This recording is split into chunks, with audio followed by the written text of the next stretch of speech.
Hello everyone. Today we are going to start chapter 7 triangles of class 9.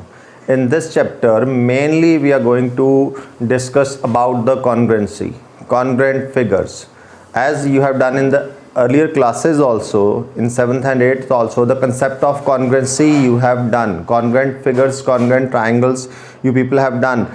Here we are going to recapitulate all those things. After starting the worksheets of this chapter, we'll discuss about all the basics of this congruency concept. So two figures, when the two figures are said to be congruent figures, it may be any two figures.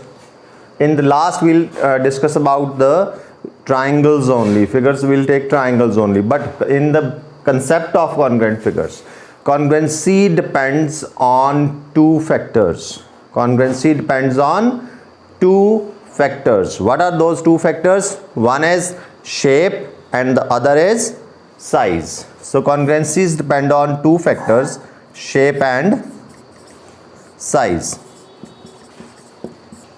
So when the two figures are said to be congruent, the two figures are said to be congruent if they have same shape as well as same size. Congruent figures have same shape as well as same size. If in simple terms we talk about congruent figures, so two figures which are exactly same, there is no difference between the two figures, exactly carbon copy of each other, they are said to be congruent figures. See, wherever you are sitting in a room at home or sitting in a classroom, you can find so many examples of congruent figures there. Like in a room, fan, there is a fan, right? In the fan generally there are 3 blades. Nowadays we have 4 blades fan also, but let's talk about 3 blades fan. All the 3 blades are of same shape and same size. All the 3 blades are congruent figures. Remember pages of your notebooks, right? Pages of your notebooks, all are of same shape and same size. All are congruent figures. All the pages are congruent to each other. Pages of your book, right? Switches in a switchboard, school mein, ghar mein, wherever it is, they are the examples of congruent figures. There are so many examples of congruent figures. Your mathematics books, all of the class having same mathematics books, they are examples of congruent figures. So there are so many examples of congruent figures in your surrounding itself. बहुत ज़्यादा दूर जाने की ज़रूरत नहीं है, आपकी surrounding में ही, आपके बिल्कुल आसपास जहां आप बैठे हैं वहां पे आपको बहुत सी एग्जांपल्स मिल जाती हैं कॉन्ग्रुएंट फिगर्स की. कौन सी होती हैं कॉन्ग्रुएंट फिगर्स? जो बिल्कुल एक जैसी होती हैं. There is no difference between the two figures, exactly same. मतलब अगर आप उनको ओवरलैप करें, एक दो फिगर्स को ओवरलैप करें और वो एग्जैक्टली ओवरलैप कर जाए, ना छोटी ना बड़ी, एग्जैक्टली ओवरलैप कर जाती हैं, तो वो फिगर्स को हम क्या बोलते हैं? Those two figures we call congruent figures. ठीक है, any two figures having same shape and same size are said to be congruent figures. Now we'll discuss about congruent triangles. अब हमारा जो मेन चैप्टर है ये, it is specific to the triangles only, right? So now we'll discuss only congruent triangles, not any figures now, congruent triangles. So when the two triangles are said to be congruent, दो triangles को congruent कब बोला जाएगा? Remember, congruency depends on two factors, shape and size. When I say congruent triangles, when the two triangles are said to be congruent, जब मैंने triangles बोला तो that means shape I have already taken same, shape is already same. तो बचा क्या? सिर्फ size. दो triangles का अगर साइज सेम है, two triangles if they are having same size, then those two triangles are said to be congruent. Two triangles if they have same size, अगर उनका साइज सेम है वो कॉन्ग्रुएंट है. अगर आपके पास ट्राइंगल्स के मॉडल्स हैं तो उनको काटो, कटिंग करके ट्राइंगल्स बना लो, ओवरलैप करके देखो, एग्जैक्टली ओवरलैप कर गई तो वो कॉन्ग्रुएंट ट्राइंगल्स है. Same size, remember shape already same, वो अंडरस्टूड है कि शेप सेम है, तो हम सिर्फ बोलेंगे same size, right. Triangles having same size are said to be congruent triangles. Now size of triangle depends on what? Now triangle छोटी है, बड़ी है, ये किस चीज़ पे डिपेंड करेगा? उसका साइज किस चीज़ पे डिपेंड करेगा? साइज मेनली डिपेंड करता है उसकी साइड्स के ऊपर। अगर मैं 3 साइड जैसे 3 सेंटीमीटर, 4 सेंटीमीटर, 5 सेंटीमीटर ऐसी एक ट्राइंगल बना लूँ और दूसरी बना लूँ मैं एक अलग से थोड़ा बड़े साइड्स ले लूँ मैं ट्राइंगल्स की, ठीक है, like 6 centimetre, 7 centimetre and 10 centimetre. Sides छोटी, ट्राइंगल का साइज छोटा, साइड्स की लेंथ बड़ी, ट्राइंगल्स का साइज बड़ा। तो साइज किस चीज पे डिपेंड किया? Size mainly depends on the length of the sides, ठीक है। So size of the triangle depends on the length of the sides. अब हम मेन इसके फाइनल जो डेफिनेशन पे आएंगे कॉन्ग्रुएंट ट्राइंगल्स की, विल से to triangles are said to be congruent, two triangles are said to be congruent if their number one, if their sides, remember दो triangles हैं, ठीक है, अगर आप उन triangles में, if I make the diagram here, two triangles are said to be congruent, exactly overlap कब करेंगी वो? जब उनका साइज सेम होगा। साइज सेम होगा दैट मीन्स उनकी तीनों की तीनों कॉरस्पॉन्डिंग साइड्स भी इक्वल होने वाली हैं। कॉरस्पॉन्डिंग साइड, इस बात का ध्यान रखना पड़ेगा। कॉरस्पॉन्डिंग साइड जैसे ए बी की कॉरस्पॉन्डिंग मीन्स सेम पोजिशन वाली साइड्स। ए बी की कॉरस्पॉन्डिंग साइड यहाँ कौन सी है? D E. बी सी की कॉरस्पॉन्डिंग साइड कौन सी है? E F. and AC's corresponding side is DF।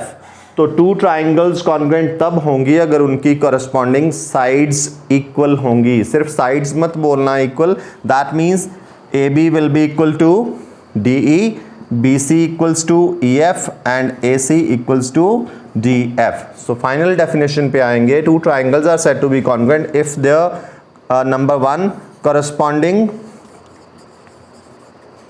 sides are equal, corresponding sides are equal, and secondly we'll also say what about the corresponding angles? Remember अगर sides तीनों की तीनों equal बन जाती हैं तो इनके corresponding angles भी equal आएंगे। angle A will be equal to angle D, B equals to angle E and angle C equals to angle F। So finally हुआ हमारा two triangles are said to be congruent if their number one corresponding sides are equal and number two corresponding angles are equal। corresponding angles are equal। so दो triangles कब congruent हुई? जब उनकी number one, there are 2 points, जब उनकी corresponding sides equal हैं and their corresponding angles are also equal। this is the final definition of congruent triangles। now we'll discuss types of congruency, very important thing। कितनी types की congruencies होती हैं जब हमें दो triangles को congruent करना है? we have done the definition of congruent triangles now। अब हमें दो triangles दी होंगी क्वेश्चन में and we are asked to prove those two triangles congruent। now how many ways we are having to prove two triangles congruent? so there are total 5 ways। how many ways? 5 ways। First आता है SAS। S stands for sides, A stands for angle side, angle side congruency, ठीक है। Second आती है ASA, angle side angle congruency, right। Third is AAS congruency। इन अ वे ये दोनों congruencies वैसे actual में सेम ही होती हैं, ठीक है, ये वो हम बाद में डिस्कस करेंगे हाउ, बट फिलहाल नंबरिंग के अकॉर्डिंगली ये दोनों अलग अलग हमने लिख दिया। Angle side angle, angle angle side. Number 4 triple S congruency, side side side congruency. And the last 5th is RHS congruency। there are total 5 type of congruencies। side angle side, SAS angle side angle, ASA angle angle side, AAS and triple side, SSS and right angle. RHS stands for, R stands for right angle, H stands for hypotenuse and S stands for side. So how many types of congruencies are there? There are 5 types of congruencies. Now we'll discuss the first type of congruency, that is SAS congruency, side angle side congruency. अब देखो एक चीज़ अगर आप उन 5 की 5 congruencies में notice करेंगे तो you will see SAS, ASA, AAS, SSS, RHS. How many parts we are talking about? In all the 5 congruencies we are talking about how many parts? 3 parts. So that means अगर हमें 2 triangles को congruent करना है तो हमें उसके कितने parts equal show करने पड़ेंगे? सारे के सारे शो करने की ज़रूरत नहीं है कि हमें तीनों की तीनों साइड्स इक्वल शो कर देनी है और तीनों के तीनों कॉरस्पॉन्डिंग एंगल इक्वल शो कर देना. No, only 3 parts are to be shown equal, then we can say the 2 triangles are congruent. Now first congruency SAS, side angle side. देखो इसको करते कैसे हैं, हम 1 बाय 1 एक एग्जाम्पल के साथ इनको एक्सप्लेन कर लेंगे. से this is triangle ABC and this one is triangle DEF. ठीक है, डायग्राम में थोड़ा साइज दूसरी ट्राइंगल का बड़ा हो गया, मैं इक्वल जैसा बना लूं. Triangle DEF. अच्छा, आप यहां देखें साइड एंगल साइड में how many sides we should have, जिनको इक्वल करना है. हाउ मेनी S, कितने S हैं यहाँ पे? There are how many sides? There are 2 sides and how many angles? 1 angles. देखना SAS का सीक्वेंस है एक, मतलब 2 साइड्स इक्वल होनी चाहिए. से इन दिस ट्राइंगल AB की कॉरस्पॉन्डिंग साइड कौन सी है? उधर अभी मैंने सीधी सीधी ट्राइंगल ली है, रोटेटेड ट्राइंगल बाद में हम डिस्कस करेंगे. ठीक है, अभी तो बेसिक्स डिस्कस कर रहे हैं. AB की कॉरस्पॉन्डिंग साइड DE. सपोज ये 2 साइड्स इक्वल हैं, ये गिवन है हमें. ठीक है, और एक और ले लेते हैं से BC is corresponding side EF. ये 2 साइड्स इक्वल हैं, right? 2 sides and 1 angle. Remember here A is written between 2S, मतलब angle is between 2 sides. ये इसमें समझने वाली बात है main. Angle is between the 2 sides, और जो 2 sides के बीच में angle बनता है that is called included angle of the 2 sides. उन 2 sides के बीच में बना होना चाहिए वो angle, तब ये SAS हुई. Angle should be included between the 2 sides. तो फिर इस ट्राइंगल में कौन सी 2 साइड्स मैंने ली हैं? मैंने ली है AB and BC. Let's see कौन सा है इनका इंक्लूडेड एंगल. इन 2 साइड्स के बीच में कौन सा एंगल बना हुआ है? Obviously that angle is angle B. तो एंगल B और उधर एंगल. अगर ये 3 पार्ट्स ऐसे इक्वल आ जाते हैं ट्राइंगल में, 2 साइड्स और उनका included angle, then that congruency is said to be SAS congruency. और ये सिंबल है कॉन्ग्रुएंसी का, यू नो दैट. ठीक है, लेकिन कॉन्ग्रुएंसी में एक correspondence of the vertices is very important. जैसे इन ट्राइंगल्स का मैंने नाम लिखना है. फर्स्ट ट्राइंगल को अगर मैंने नाम दे दिया ABC, मैक्सिमम क्वेश्चंस में ट्राइंगल्स के नेम गिवन होंगे, और लेकिन कुछ क्वेश्चंस में हमें चूज करने हैं. जहां हमें चूज करने हैं वहां आपको बहुत केयरफुली चूज करने हैं. ठीक है, कॉरस्पॉन्डेंस का ध्यान रखना है. कॉरस्पॉन्डेंस मैं बता रहा हूँ, मींस अगर आपने ट्राइंगल ABC लिखा तो वहां पे कॉन्ग्रुएंट टू ट्राइंगल, दूसरी ट्राइंगल का नेम इस ट्राइंगल के नेम पे डिपेंड करता है. ठीक है, ये नहीं कि कुछ भी लिख दें, गलत हो जाएगा. कॉरस्पॉन्डेंस चेक करनी पड़ेगी. A की कॉरस्पॉन्डेंस किसके साथ है? D. B की कॉरस्पॉन्डेंस E और C की कॉरस्पॉन्डेंस F. तो कॉरस्पॉन्डिंग वर्टिसेस की पोजीशन सेम होनी चाहिए, ये आगे पीछे ना हो जाए कहीं. तो ABC तो उधर DEF ही आएगा, इसका नाम गलत ना हो जाए. ठीक है, तो फर्स्ट ट्राइंगल को आपने क्या नाम दिया है, सेकंड का उसके अकॉर्डिंगली आएगा. ये ध्यान रखना, यहाँ रैंडमली कुछ भी नाम नहीं दे सकते. रिमेंबर, एक ट्राइंगल को कितने वे से नेम किया जा सकता है? Do you know that? To name a triangle how many ways we are having. 3 letters में जैसे नाम लिखना, जैसे मैंने इसका नाम लिखा ट्राइंगल ABC, तो how many ways we can name a triangle. एक ट्राइंगल को नाम देने के देयर आर 6 वेज। एक ट्राइंगल को 6 नेम्स किए जा सकते हैं। We can assign 6 names to one triangle. See how? ये भी बड़ा इंपॉर्टेंट क्वेश्चन है, जनरल नॉलेज का क्वेश्चन भी आता है, इसको डिस्कस करते हैं। जैसे मैंने लिखा ABC, ठीक है, आई हैव रिटन ABC। ये कॉन्ग्रुएंसी तो हमने डिस्कस कर ली। इस डायग्राम को मैं यहाँ से रब करता हूँ। ट्राइंगल को लिखा ABC, I can name it ABC। ए से स्टार्ट करके मैं 2 नेम लिख सकता हूँ। ए से स्टार्ट करके, one is a first number पे रखना है, ठीक है, ABC, तो ए फर्स्ट पे, दूसरा ACB आई कैन राइट।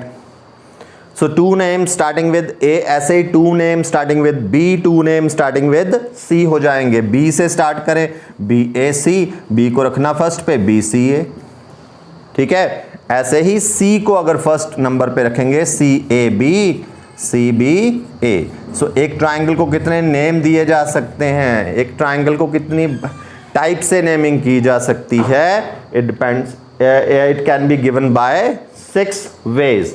तो फर्स्ट ट्राइंगल को आपने क्या नाम दिया है, उसके अकॉर्डिंगली सेकंड ट्राइंगल का नेम आएगा। ये हमारी मर्जी नहीं है, हम रैंडमली इन नेमिंग को नहीं लिख सकते हैं। फर्स्ट को हमारी चॉइस, सेकंड को according to that. Now we will discuss second type of congruency, angle side angle, ASA। अब मीनिंग तो क्लियर है। जो नंबर 2 में मिडल में साइड लिखी है, जो भी साइड या एंगल, जो भी पार्ट लिखा है, ठीक है, जो भी पार्ट मिडल में लिखा है वो उन 2 के बीच में आना चाहिए। ये चीज़ का ध्यान ज़रूर रखना है। अब वहाँ SAS थी, यहाँ ASA, that means this side should be between these 2 angles. मतलब इसमें 2 एंगल्स लेने हैं और एक साइड, मेंबर पार्ट्स 3 ही लेने होते हैं हमें, ठीक है। मैं रैंडमली 2 एंगल्स चूज कर लेता हूँ। एक एंगल A ले लेता हूँ, इधर एंगल B ले लेता हूँ। से एंगल A का कॉरेस्पॉन्डिंग एंगल D, और उधर एंगल B का corresponding angle E। 2 angles equal हैं, 2 एंगल्स और उनकी इंक्लूडेड साइड होनी चाहिए। So angle A and angle B की इंक्लूडेड साइड कौन सी है? सिंपल है, जिस साइड पे ये दोनों एंगल बने हैं वो उनकी इंक्लूडेड साइड है। तो कौन सी है वो? AB, और इधर DE। So this is called which type of congruency? Angle side angle congruency. अब थर्ड लेते हैं, थर्ड डिस्कस कर लेते हैं साथ में ही, क्योंकि ऑलमोस्ट इक्वली होती हैं ये। थर्ड इन्हीं में है, 2 एंगल्स और 1 साइड में। Instead of SAAS it is ASA, sorry, third is ASAAS congruency. First was ASA, 2 angles और एक साइड में, और इसमें AAS, ठीक है। अब देखना ध्यान से, 2 एंगल्स और एक साइड, उसमें side was between the 2 angles. Here side is not between the 2 angles, side अलग है, that means side is non included. वहां साइड इंक्लूडेड थी between the 2 angles, here 2 angles and there non included side should be equal. जैसे यही example ले लूं मैं, ये 2 एंगल्स ले लिए, कॉरेस्पॉन्डेंस इनकी ले ली, एंड तीसरा साइड कोई भी इंक्लूडेड नहीं होनी चाहिए, नॉन इंक्लूडेड होनी चाहिए। तो नॉन इंक्लूडेड में AC भी आ जाती है, BC भी आ जाती है। सपोज हमारे पास ये दोनों इक्वल हैं, तो ये कौन सी कॉन्ग्रुएंसी हो जाएगी? ये कौन सी कॉन्ग्रुएंसी हो जाएगी? ये हो जाएगी AAS कॉन्ग्रुएंसी। तो 2 एंगल्स में 2 आ गई, ASA है तब भी कॉन्ग्रुएंट, AAS है तब भी कॉन्ग्रुएंट। अब हम डिस्कस करेंगे triple S congruency, fourth part, that is triple S congruency. Simple, very simple. Triple S में तो इज वेरी इजी, इसमें ज़्यादा कुछ है नहीं, ज़्यादा उतना कॉरेस्पॉन्डेंस उसके कि कौन बीच में इंक्लूडेड है कौन नहीं है, वैसा देखने की ज़रूरत ही नहीं है। क्यों भला? Triple S, side side side, it's very clear. तीनों की तीनों कॉरेस्पॉन्डिंग साइड्स इक्वल होनी चाहिए। लाइक से AB इक्वल्स टू DE, ठीक है, BC equals to EF, AC equals to DF। तीनों की तीनों कॉरेस्पॉन्डिंग साइड्स अगर इक्वल हैं तो triangles are said to be congruent by triple S congruency. इसमें हम एक बड़ी इंपॉर्टेंट चीज़ देखेंगे, देखना ध्यान से, नेमिंग की, कॉरेस्पॉन्डेंस कैसे देखना है। सपोज करो ये साइड है 3 centimetre, this is 4 centimetre, this is 5 centimetre, ठीक है। और यहाँ पे इधर ध्यान रखना, ये से 6 centimetre, this is 8 centimetre and this is in case right, चलो इसमें तो इक्वली आएंगी साइड्स। सो इसमें रोटेटेड अगर साइड्स होंगी, मैं वो डिस्कस कर रहा हूँ, अगर रोटेटेड होंगी, ये तो सीधी सीधी है, ठीक है। अगर साइड्स दूसरी ट्राइंगल थोड़ी रोटेट करके रखी हुई है तब हम उसमें कैसे देखना है। ऐसे तो सीधा था ABC तो DEF नाम, लेकिन अगर ये साइड रोटेटेड की है, अब देखना ध्यान से जरा, suppose this is 3 centimetre, this is 4 centimetre and this is 5, congruent हैं तो कॉरस्पॉन्डिंग साइड्स तो इक्वली होनी है। अब देखना जरा, इस ट्राइंगल को थोड़ा रोटेट कर दिया है, आपको 3 के सामने 3 नहीं दिख रहा है, 4 के सामने 4 ज़रूर है, लेकिन 5 के सामने 3 नहीं है, 3 है यहाँ पे, मतलब कॉरस्पॉन्डेंस वैसी आ नहीं रही है जैसे नॉर्मल सिंपल ट्राइंगल्स में होती है। अब इस ट्राइंगल का अगर आप नेम चूज़ करते हैं, फर्स्ट का नेमिंग कैसे चूज़ करनी है वो बता रहा हूँ। ट्राइंगल ABC, फर्स्ट को रैंडमली आपकी मर्जी, तो सेकंड का नाम अब कैसे चूज़ करना है ट्रिप्लेस के केस में। अब देखना जरा ABC नेम कैसे लिया गया था, ABC, ये साइड 3, ये 4, ये अच्छा ACB लेता हूँ तब आपको ज़्यादा इजी हो जाएगा इसमें, ACB। अब ACB ये ऐसे चले हैं हम आपने एक ऑर्डर पकड़ना है इसमें नाम देते हुए, असेंडिंग या डिसेंडिंग ऑर्डर, ठीक है।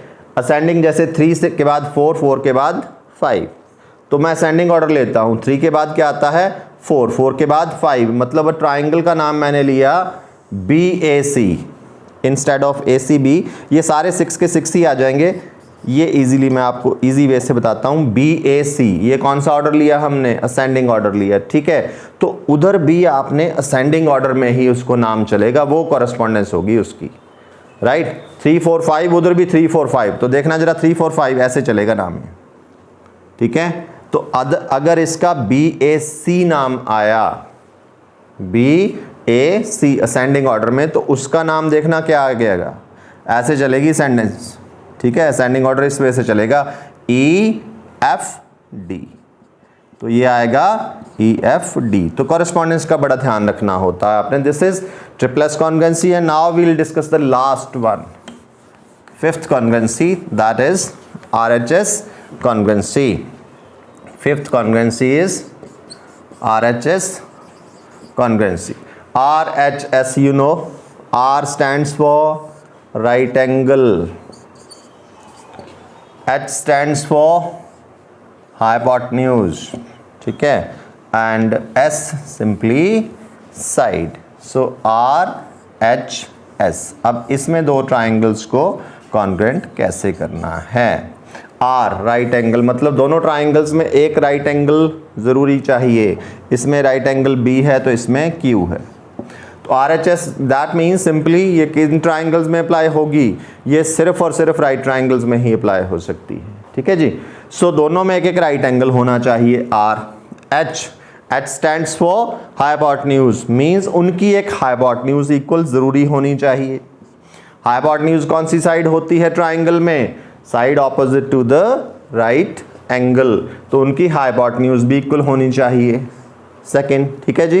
And third S means side, तो कोई बची हुई दो में से कोई भी एक साइड ले लो, चाहे बेस ले लो चाहे परपेंडिकुलर ले लो, वो कोई भी ली जा सकती है। सपोज BC, तो इधर QR, तो ये कॉन्ग्रुएंसी कौन सी हो जाती है, this is RHS congruency. Now we have discussed all the 5 congruency. Congruent triangles, 2 triangles are said to be congruent if their corresponding parts are equal। parts में दो चीज़ें आ जाती हैं, corresponding sides as well as corresponding angles, और उन दो triangles को prove कितने वे से किया जा सकता है congruent, 5 ways से, ठीक है। we have discussed all the 5 ways one by one। और सबसे important चीज़ है इसमें correspondence की, जो नेमिंग देते हैं आप triangles की वो proper होनी चाहिए।